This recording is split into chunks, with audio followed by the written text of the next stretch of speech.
तो दाखला नंबर 15 લઈએ છીએ મિત્રો, પેજ નંબર 189। નીચે આપેલા વ્યવહારો પરથી શ્રી માનસીનો 3 ખાનાવાળો રોકડ મેળ તૈયાર કરો। 2015 સપ્ટેમ્બર 1, રોકડ શિલ્લક 10,000, બેંક ઓવરડ્રાફ્ટ 5,000। તો રોકડ શિલ્લક એ મિત્રો મિલકત છે અને મિલકતની બાકી હંમેશા ઉધાર હોય, અને બેંક ઓવરડ્રાફ્ટ એ ધંધાનું દેવું છે, દેવાની બાકી હંમેશા જમા હોય। તો અહીંયા રોકડ શિલ્લક આય બાજુ બતાવીશું અને બેંક ઓવરડ્રાફ્ટ છે મિત્રો વ્યય બાજુ બતાવીશું। તો 2015 સપ્ટેમ્બર 1,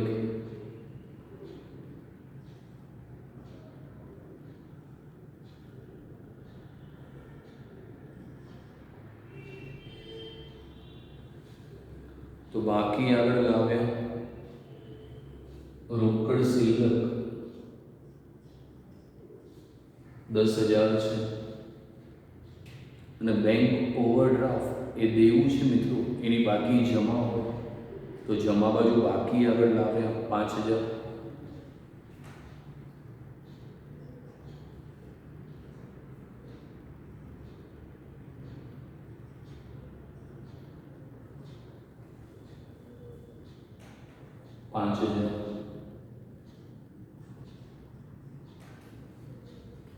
ત્યારબાદ બીજી તારીખ, કેવલ પાસેથી 5,000નો માલ 10% વેપારી વટાવે અને 2% રોકડ વટાવે રોકડેથી ખરીદ્યો છે।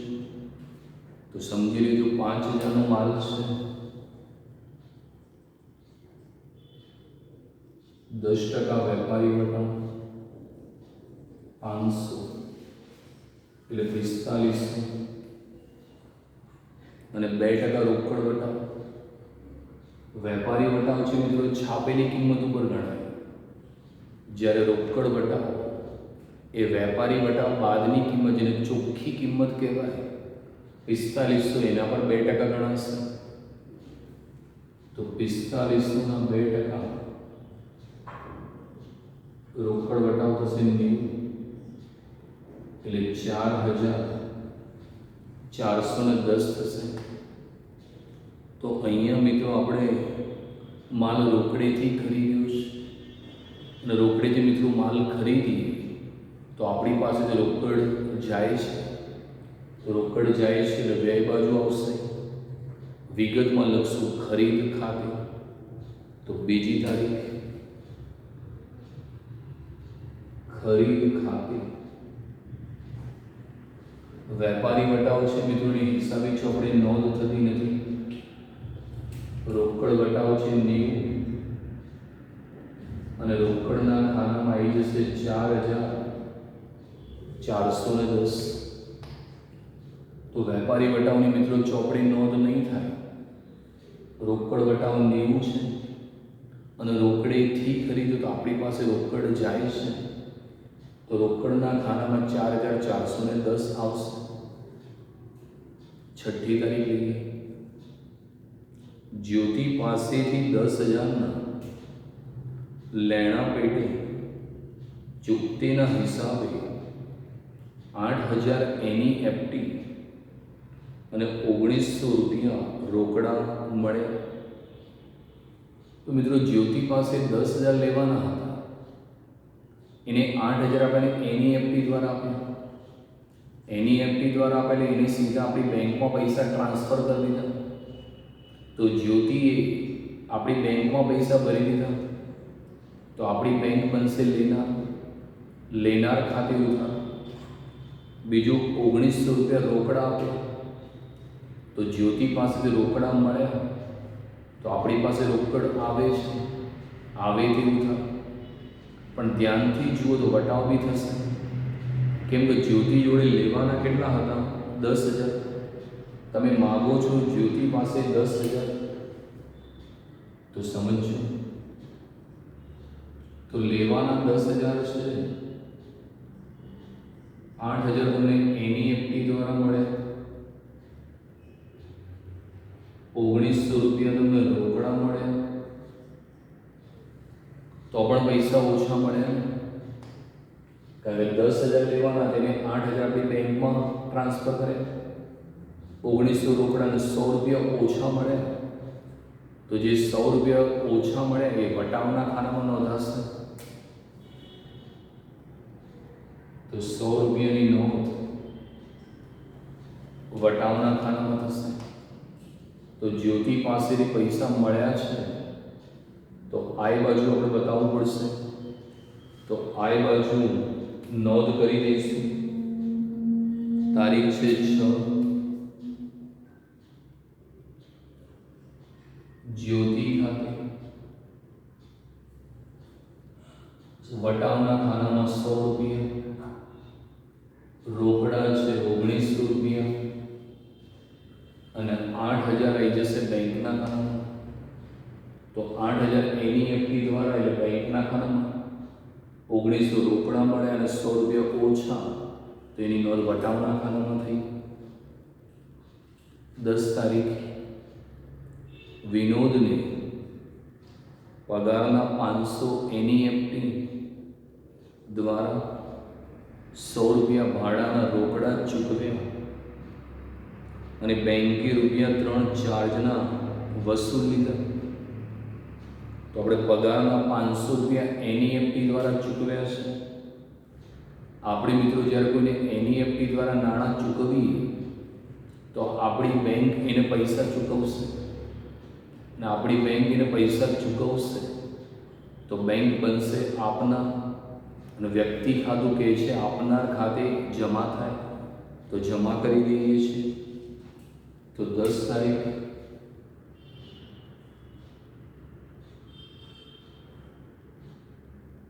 પગાર ખાતે ₹500 છે NEFT દ્વારા, તો બેંકના ખાનામાં 500, ₹100 ભાડાના રોકડા ચૂકવ્યા, તો ભાડાના રોકડા ચૂકવ્યા તો આપણી પાસે રોકડ જાય છે, જાય તે જમા, તો રોકડ ખાનામાં ₹100.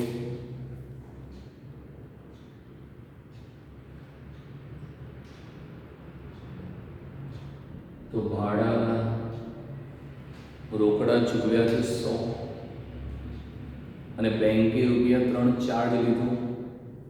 તમે જે NEFT દ્વારા ચૂકવો તો બેંક દરેક સેવા માટે તમારી પાસે ચાર્જ લેશે, કારણ કે બેંક એ સેવા આપનાર છે અને બેંક એ ચાર્જના પૈસા સીધા તમારા ખાતામાંથી કાપી લેશે.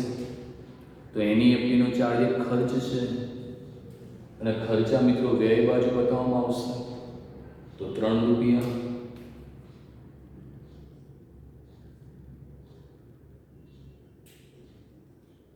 NEFT ચાર્જ ખાતે બેંકના ખાનામાં ₹3 આવશે. 15 તારીખ 3,000નો માલ કાશ્મીરા બહેનને રોકડેથી વેચ્યો, તો આપણે માલ રોકડેથી વેચ્યો.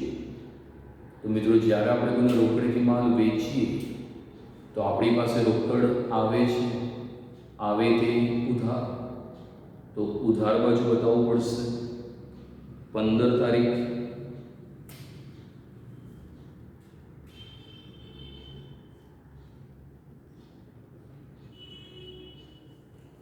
રોકડના ખાનામાં 3,000 આવી જશે. 20 તારીખ ₹500 ઓફિસ ખર્ચ માટે અને 350 ઘર ખર્ચ માટે ઉપાડે. મિત્રો આ મોસ્ટ આઈએમપી વ્યવહાર છે અને 99% સ્ટુડન્ટો પરીક્ષામાં ખોટો ગણી નાખતા હોય છે, તો બિલકુલ શાંતિથી સમજજો. ₹500 ઓફિસ ખર્ચ માટે ઉપાડ્યા એ મિત્રો જમા ખર્ચી વ્યવહાર કહેવાય. કેમ? તમે ₹500 ઓફિસ ખર્ચ માટે ઉપાડ્યા છે, હજી ઓફિસ ખર્ચ કર્યો નથી, પણ તમે જ્યારે ઓફિસ ખર્ચ માટે 500 ઉપાડ્યા તો પહેલી વસ્તુ આપણી પાસે રોકડ આવે છે, અને નિયમ કહે છે આવે તે ઉધાર, તો રોકડ ખાતે થશે ઉધાર, વિગતમાં લખાશે બેંક ખાતે. તો મિત્રો 500 રૂપિયા ઓફિસ ખર્ચ માટે ઉપાડ્યા, એ જમા ખર્ચી વ્યવહાર થયો. આપણે 500 રૂપિયા ઉપાડે તો એક તો આપણી પાસે રોકડ આવે છે, આવે તે ઉધાર, તો રોકડ ખાતે થશે ઉધાર, પરંતુ વિગતમાં લખાશે બેંક ખાતે. બીજું બેંકમાંથી ઉપાડ્યા તો બેંક બનશે આપના, બેંક ખાતે થશે જમા, વિગતમાં લખાશે રોકડ ખાતે. તો બતાવી દઈએ 20 તારીખ.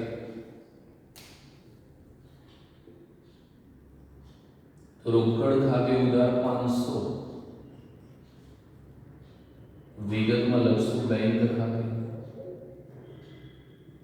જમા ખર્ચી વ્યવહાર, અને બેંકમાંથી ઉપાડ્યા તો બેંક આપનાર છે, આપનાર ખાતે જમા, ત્યાં લખાશે રોકડ ખાતે, જમા ખર્ચી વ્યવહાર.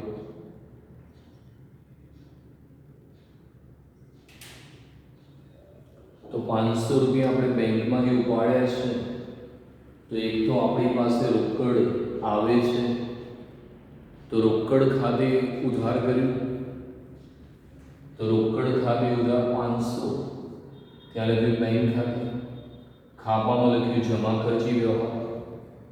બીજું બેંક આપનાર છે, તો બેંક ખાતે જમા, અને વિગતમાં આપણે લખ્યું છે રોકડ ખાતે, અને ખાપાના ખાનાની અંદર લખાશે જમા ખર્ચી વ્યવહાર.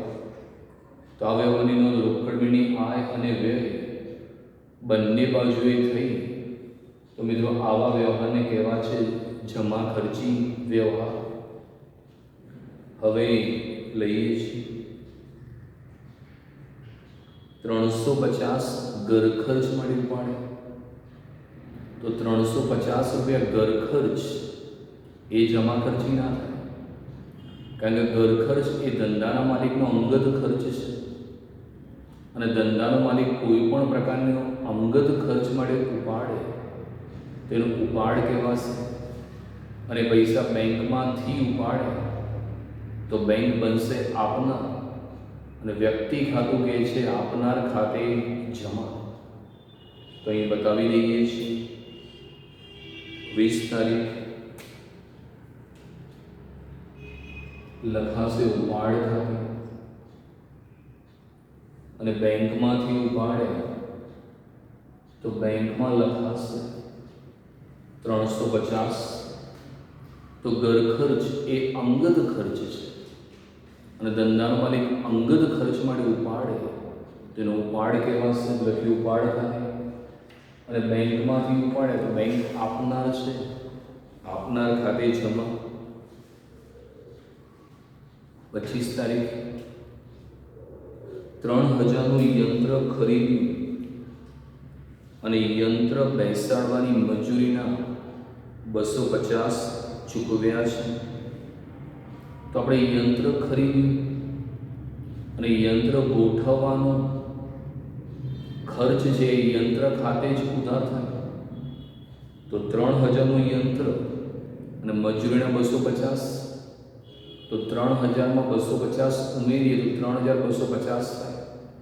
અને આપણે ચૂકવ્યા તો આપણી પાસેથી રોકડ જાય છે, જાય તે જમા, તો જમા સાઈડ. 25 તારીખ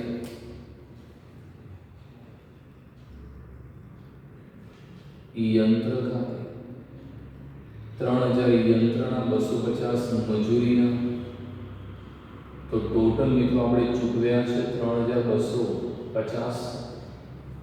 તો લખી નાખીએ 3250. 30મો બહુ સરસ વ્યવહાર છે, સમજવા લાયક, ઇન્ટેલિજન્ટ છે. રૂપિયા 1000 રોકડા હાથ પર રાખીને બેંકમાં ભર્યા, તો 1000 રૂપિયા હાથ ઉપર રાખ્યા, તો હાથ ઉપર રાખ્યાનો મતલબ સમજજો. આપણે આખરની સિલક શોધીએ છીએ ને રોજ, આપણે શું કરતા હતા?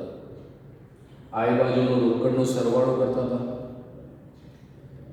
અને રોકડની વ્યય બાજુનો સરવાળો કરતા હતા, અને રોકડની આયમાંથી વ્યય બાદ કરતા હતા, અને આયમાંથી વ્યય બાદ કરીએ એટલે તમને આખર શિલ્લક મળતી હતી.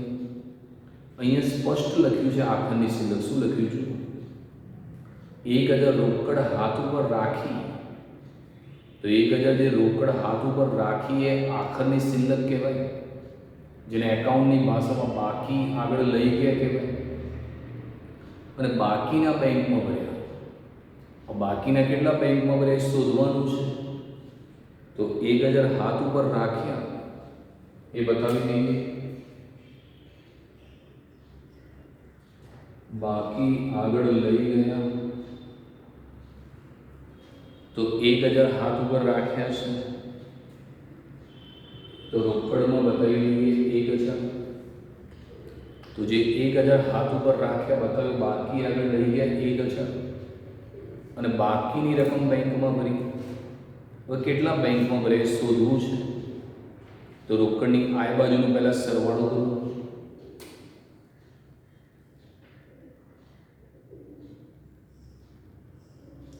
10 ને 3 13, 14 900 + 500, તો 15400 એનો સરવાળો મિત્રો થઈ જશે. તો રોકડની આય બાજુનો સરવાળો 15400 લખીને બતાવું છું. તો રોકડની આય બાજુનો સરવાળો 15400. હવે વ્યયનો સરવાળો કરી દઈએ. 3 ને 1 4 ને 4 8, 8 510 માં 250 ઉમેરી દઈએ, તો તમને રોકડનો જે છે એ સરવાળો કરવો મિત્રો બહુ જ જરૂરી છે. તો આપણે રોકડ ખાતાનો એ સરવાળો કરી દઈએ છીએ. તો 3 ને 1 4 ને 4 8, જો સરવાળો કરી દઉં છું,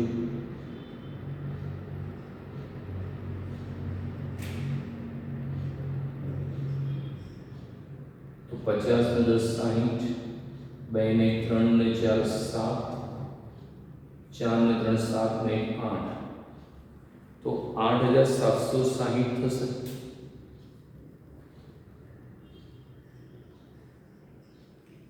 તો 15400 માંથી આપણે 8760 બાદ કરી દઈએ છીએ. તો 0 10 માંથી 6 જાય તો 4, 9 ને 4 13 માંથી 7 જાય તો 6, 9 ને 5 14 માંથી 8 જાય તો 6, તો 6640 મળી જશે. આટલી રકમ બેંકમાં ભરી છે.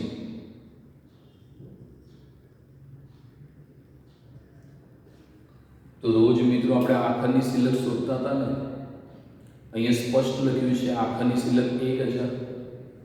1000 રોકડ હાથ ઉપર રાખી એટલે બાકી આગળ લઈ ગયા 1000, અને બાકીની રકમ બેંકમાં ભરી. તો કેટલા રૂપિયા બેંકમાં ભર્યા? તો રોકડની આય બાજુનો સરવાળો 15400, રોકડની આ 4 એન્ટ્રીનો સરવાળો 8760, આયમાંથી વ્યય બાદ કર્યું તો 6640 બેંકમાં ભર્યા. તો આપણે 6640 બેંકમાં ભર્યા એ જમા ખર્ચી વ્યવહાર છે. આપણે બેંકમાં ભર્યા તો બેંક બનશે લેનાર, વ્યક્તિ ખાતા નિયમ લેનાર ખાતે ઉધાર, અને આપણી પાસે રોકડ જાય છે જાય તે જમા. તો બેંક ખાતે ઉધાર કરશું, લખીશું રોકડ ખાતે, ખાપામાં જમા ખર્ચી વ્યવહાર. તો બેંક ખાતે ઉધાર 6640, તો બેંક ખાતે ઉધાર થયું 6640. વિગતમાં લખ્યું છે રોકડ ખાતે, અને રોકડ ખાતે જમા ત્યાં લખાશે બેંક ખાતે. એક લાઈન આપણે છોડેલી છે બેંક ખાતે.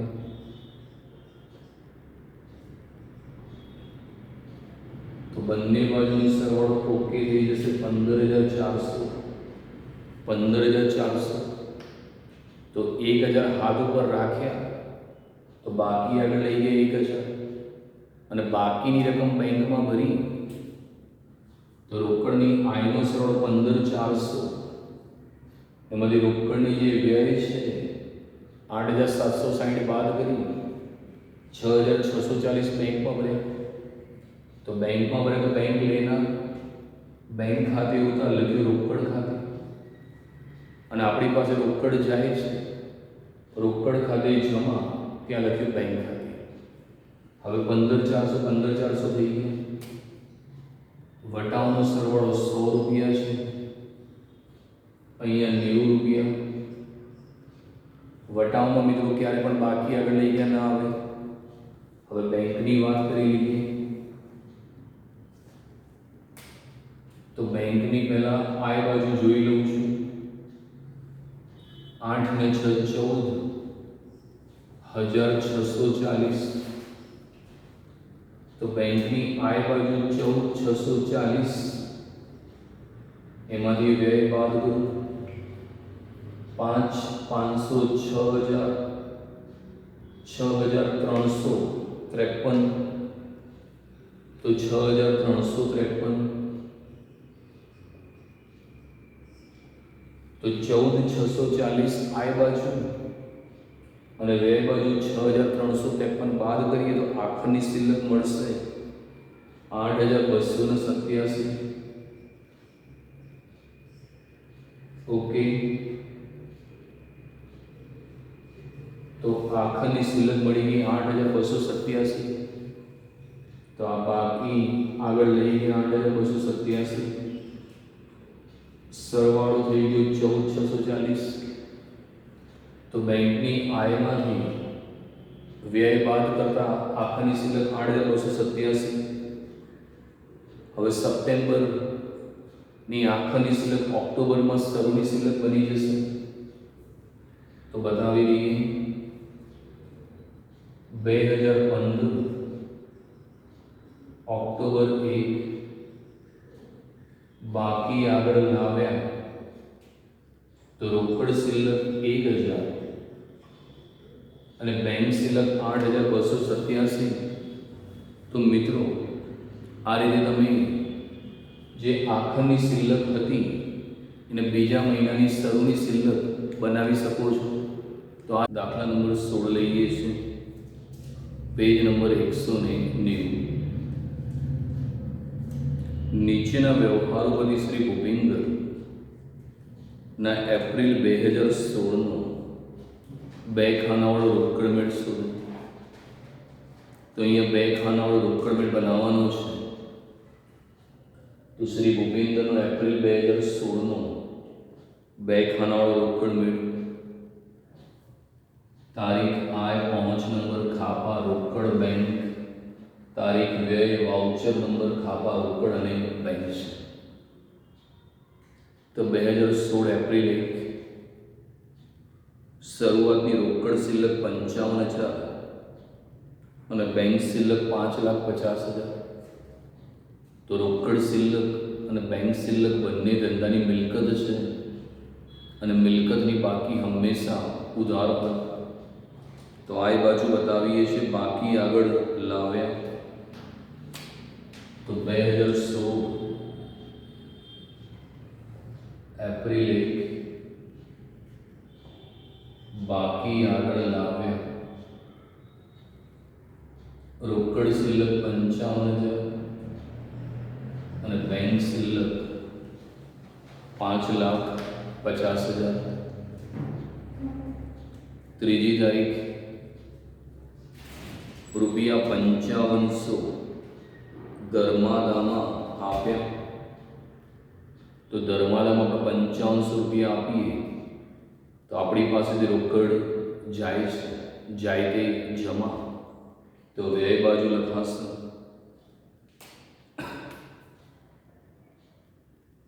તો 2016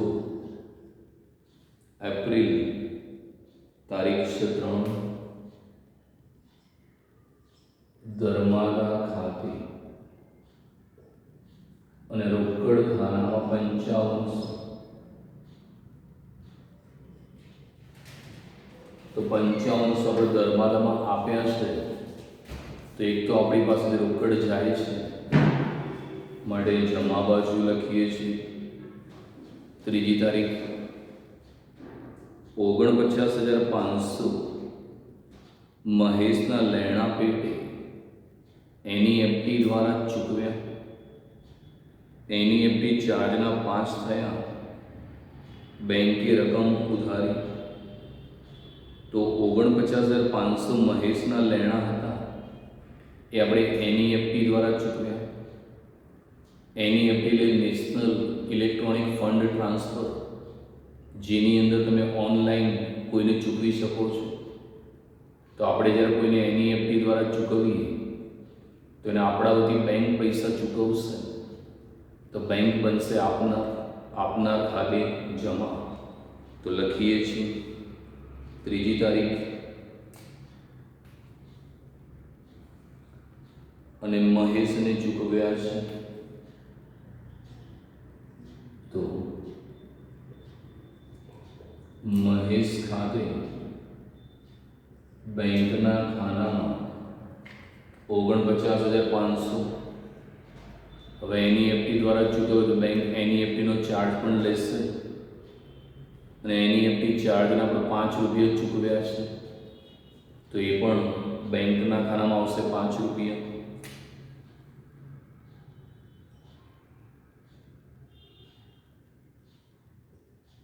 તો એનઈએફટી ચાર્જ ખાતે 5 રૂપિયા. 5 તારીખ લઈએ 66,000ના દર્શને પોતાના દેવા પેટે એનઈએફટી દ્વારા ચૂકવ્યા. બેંકે રકમ જમા લીધી, દર્શને એનઈએફટી ચાર્જના 5 થયા. તો આપણે દર્શનની જોડે 66,000 લેવાના હતા, એ દર્શને આપણે 66,000 રૂપિયા એનઈએફટી દ્વારા ચૂકવ્યા. અહીંયા આપણે મહેશને ચૂકવ્યા, આપણે મહેશને ચૂકવ્યા હતા. અહીંયા દર્શને આપણને ચૂકવ્યા છે. તો જો દર્શન આપણે એનઈએફટી દ્વારા ચૂકવે તો સીધા આપણા બેંકમાં જમા થશે, એટલે આપણી બેંક બનશે લેનાર ખાતે ઉધાર. તો ઉધાર કરીએ છીએ 5 તારીખ.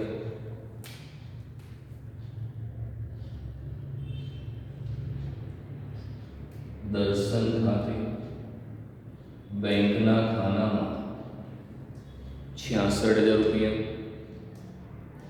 અને દર્શને એનઈએફટી ચાર્જના 5 થયા. જો એ એનઈએફટી ચાર્જ આપણે ચૂકવ્યો હોત તો આપણે વ્યય બાજુ લખતા, પણ એ એનઈએફટીનો ચાર્જ દર્શને ચૂકવ્યો એટલે આપણો ખર્ચ નથી, આપણે આપણા ચોપડે નોંધ કરીએ છીએ. અહીંયા આપણે મહેશને ચૂકવ્યા હતા તો આપણે એનઈએફટીનો ચાર્જ લખ્યો હતો, પણ આ જે એનઈએફટી ચાર્જના 5 રૂપિયા છે એ દર્શન ચૂકવશે, તો એની નોંધ દર્શનના ચોપડે થશે, આપણા ચોપડે થશે નહીં. 6ઠ્ઠી તારીખ ભાડાના રોકડા ચૂકવ્યા 14,300. તો આપણે ભાડાના રોકડા ચૂકવ્યા તો આપણી પાસેથી રોકડ જાય છે, જાય તે જમા બાજુ આવશે. તો 6 તારીખ ભાડા ખાતે રોકડના ખાનામાં 14,300. તો ભાડાના 14,300 ચૂકવ્યા છે, તો અહીં રોકડની અંદર 14,300. 8 તારીખ બેંકે કમિશનના 22,000 જમા લીધા. તો બેંકે કમિશનના 22,000 જમા લીધા. આપણી બેંકની અંદર બેંક પાસબુકમાં ક્યારે જમા કરે? જ્યારે આપણી બેંક શિલ્લક વધે અથવા આપણી આવક હોય તો બેંક પાસબુકમાં જમા કરતી હોય, અને જો આપણો ખર્ચ હોય તો બેંક આપણી પાસબુકમાં ઉધાર કરતી હોય. તો બેંકે કમિશનના જમા લીધા એનો મતલબ કમિશન એ આપણી આવક છે, અને આવક મિત્રો આય બાજુ નોંધાશે તો બતાવી દઈએ છીએ. 8 તારીખ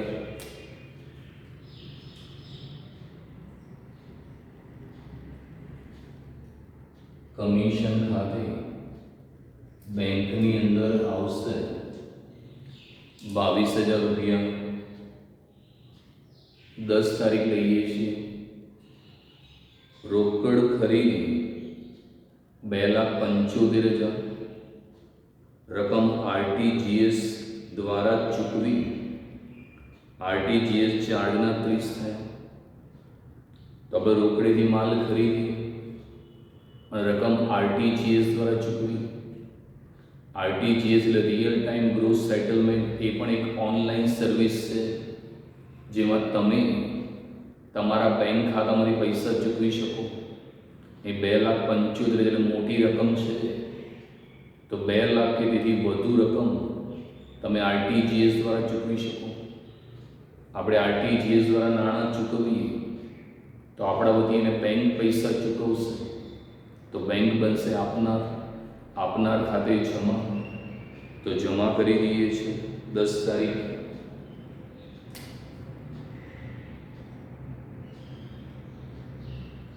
ખરીદ ખાતે બેંકના ખાનાની અંદર 2,75,000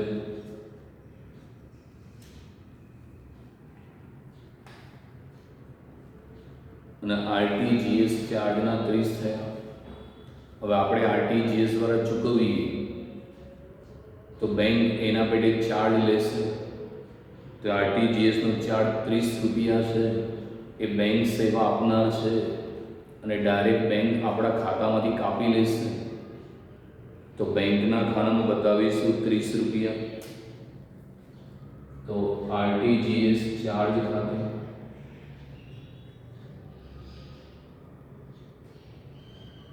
તો આરટીજીએસ ચાર્જના 30 રૂપિયા ચૂકવ્યા છે. 12 તારીખ છે. રોકડ વેચાણ 3,85,000 રકમ આરટીજીએસ દ્વારા મળી. તો આપણે રોકડેથી માલ વેચ્યો છે અને આપણને રકમ રોકડમાં નથી મળી, આરટીજીએસ દ્વારા મળી. એટલે આપણે જેને માલ વેચ્યું હતું એને ડાયરેક્ટ આપણા બેંક ખાતામાં પૈસા ટ્રાન્સફર કર્યા. તો આપણને આરટીજીએસ દ્વારા રકમ મળે તો એ રકમ સીધી આપણા બેંકમાં જશે અને આપણી બેંક બનશે લેનાર. અને વ્યક્તિ ખાતું કહે છે લેનાર ખાતે ઉધાર થાય. તો ઉધાર લખીએ છીએ 12 તારીખ.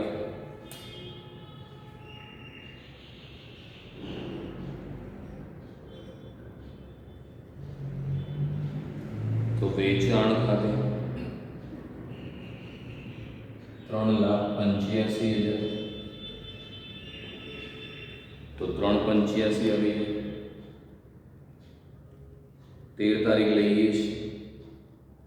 કલ્પનાને તેના લેણા પેટે 22,000 એનઈએફટી દ્વારા ચૂકવ્યા અને એનઈએફટી ચાર્જના 5 રૂપિયા થયા. તો આપણે કલ્પનાને 22,000 એનઈએફટી દ્વારા ચૂકવ્યા. આપણે જ્યારે કોઈને એનઈએફટી દ્વારા ચૂકવીએ તો આપણા વતીને બેંક પૈસા ચૂકવશે. તો બેંક બનશે આપનાર. આપનાર ખાતે થશે જમા. તો લખીએ છીએ 13 તારીખ. કલ્પના ખાતે તો આપણે એને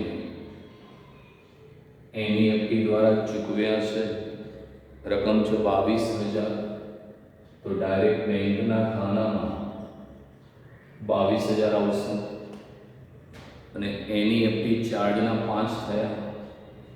તો એનઈએફટીનો ચાર્જ બેંક આપણા બેંક ખાતામાંથી કાપી લેશે. તો બેંકના ખાનામાં બતાવીશું 5 રૂપિયા. તો 13 તારીખ એનઈએફટી ચાર્જ ખાતે અને એનઈએફટી ચાર્જના 5 રૂપિયા ચૂકવ્યા. એ આપણો ખર્ચ છે એટલે વ્યય બાજુ બેંકના ખાનામાં આવશે. એનઈએફટી ચાર્જ ખાતે 5 રૂપિયા. 20 તારીખ છે. રોકડ વેચાણ 44,000. તો આપણે રોકડેથી માલ વેચીએ તો આપણી પાસે રોકડ આવે, આપણી આવક થાય.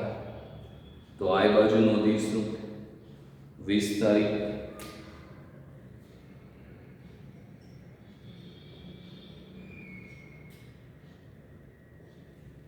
વેચાણ ખાતે રોકડના ખાનામાં 44,000, 24 તારીખ રોકડ ખરીદી 27,500, તો 27,500 માલ રોકડેથી ખરીદ્યો. આપણે મિત્રો રોકડેથી માલ ખરીદીએ તો આપણી પાસેથી રોકડ જાય છે, જાય તે જમા. તો 24 તારીખ ખરીદ ખાતે અને રોકડની અંદર 27,500.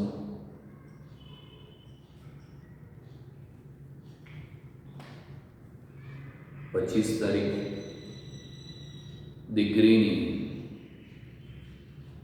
મેડિકલ કોલેજ ફીના 49,500 એનઈએફટી દ્વારા મોકલ્યા અને બેંકે એનઈએફટી ચાર્જના 5 સહિતની રકમ ઉધારી છે.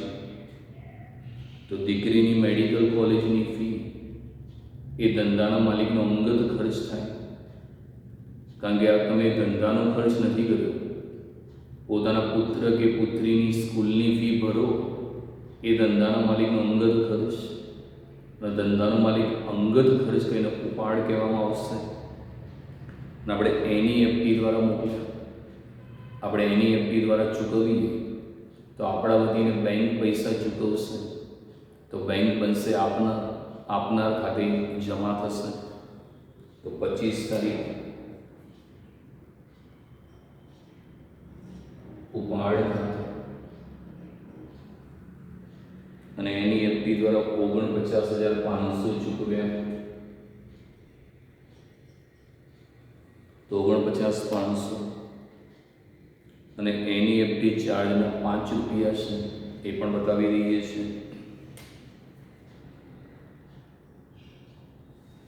તો 25 તારીખ જે એનઈએફટી ચાર્જ છે એ બતાવીએ છીએ 5. તો દીકરીની મેડિકલ ફીના ભર્યા એ અંગત હતું ઉપાડ ખાતે અને એનઈએફટી દ્વારા ચૂકવેલા બેંકની અંદર આવશે.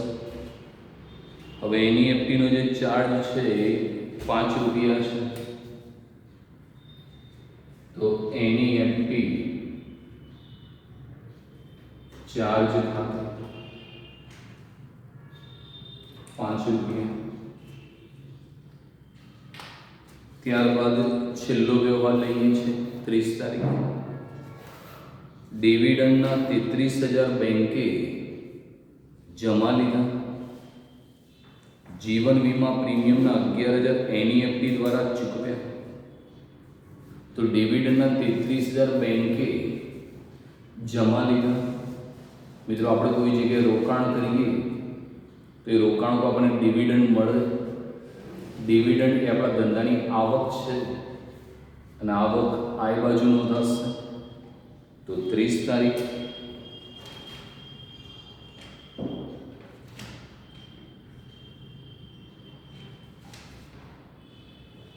ડિવિડન્ડ ખાતે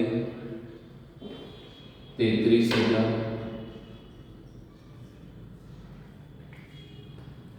અને જીવન વીમા પ્રીમિયમના 11,000 એનઈએફટી દ્વારા ચૂકવ્યા.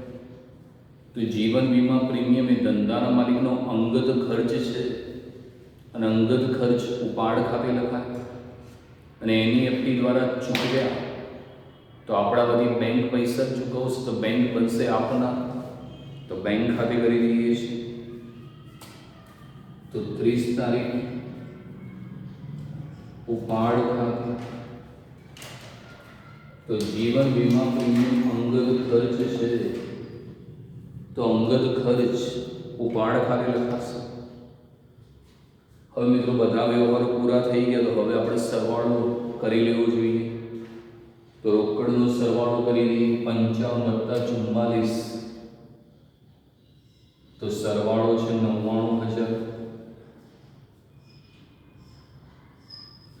બેંકની આય બાજુનું કરીએ 550, 66, 22, 3, 85 અને 33,000, તો 10,56,000.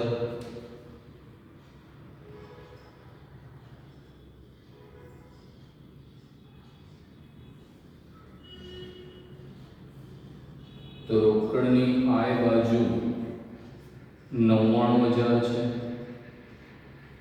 હવે રોકડની વ્યય બાજુ કરીએ 27,500, 14,300 અને 5500. તો એનો સરવાળો તો 47,300. તો 47,300 તો 99,000 આય બાજુ અને વ્યય બાજુ 47,300. આયમાંથી વ્યય બાદ કરીએ તો મળશે 51,700. આખરની શિલ્લક છે 51,700. હવે બેંકની આય બાજુ છે 10,56,000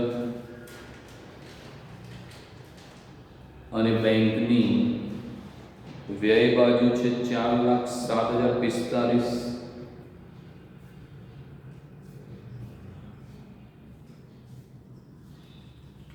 તો આય બાજુ 10,56 અને વ્યય બાજુ 4,07,045 આપણે બાદ કરી દઈએ તો મળશે 6,48,955. તો 6,48,955. તો બેંકની આય બાજુ 10,56 અને વ્યય બાજુ 4,07,045. તો આખરની શિલ્લક મળશે 6,48,955. એપ્રિલ મહિનાના 30 દિવસ હોય તો અહીંયા 30 તારીખ. બાકી આગળ લઈ ગયા રોકડની અંદર 51,700 અને બેંકમાં 6,48,955. તો સરવાળો 99,000, 6,48,955. સરવાળો સામે થઈ જાય તો રોકડની આય બાજુ 99, રોકડની વ્યય બાજુ 47,300 બાદ કર્યા તો બાકી આગળ લઈ ગયા 51,700. બેંકની આય બાજુ 10,56 અને વ્યય બાજુ 6,48,955. આપણે બાદ કરી દઈએ તો સરવાળો 10,56 છે.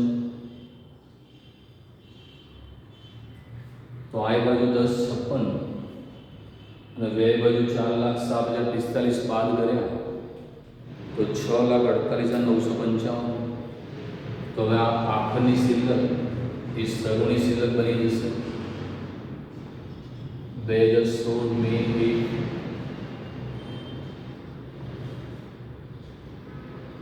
બાકી આગળ લાવ્યા 51,700,